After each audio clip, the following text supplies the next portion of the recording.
ఇవాళ వెంకటగిరికి వచ్చినందుకు చాలా ఆనందంగా ఉంది. అలాగే పోలేరమ్మ జాతరకి వచ్చినందుకు చాలా ఆనందంగా ఉంది.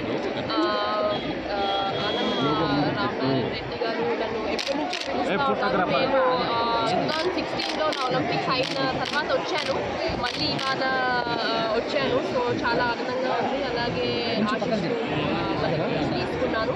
అలాగే కిరీటం బంగారు కిరీటం జరిగింది.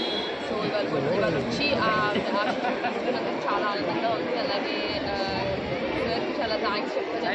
సంవత్సరం పిలుస్తూ ఉంటారు, ఏదో కొంతమంది రాలేకపోయారు ప్రాజెక్ట్స్లో ఉండడం వల్ల. బట్ ఈసారి చాలా ఆనందంగా. మేడం లాస్ట్ ఇయర్ కూడా వచ్చారు, అంతకుముందు కూడా వచ్చారు, ఈసారి వచ్చారు. ఎలాంటి ఫీలింగ్ ఉంది? అంటే అమ్మవారి మీద ఏ విశ్వాసం? నమ్మకం అయితే చాలా ఉందండి. అండ్ దేవుడి ఆశీస్సులు అందరికీ ఉండాలి, అందరికీ ఉంటాయి. అలాగే ఇవాళ నేను ఎవ్రీ సంవత్సరం వస్తూ ఉంటాను, అలాగే ఈసారి కూడా వచ్చాను. సో అమ్మ ఆశీస్సులు ఎప్పుడు ఉండాలని, అలాగే బాగా ఆడాలని నేను కోరుకుంటున్నాను.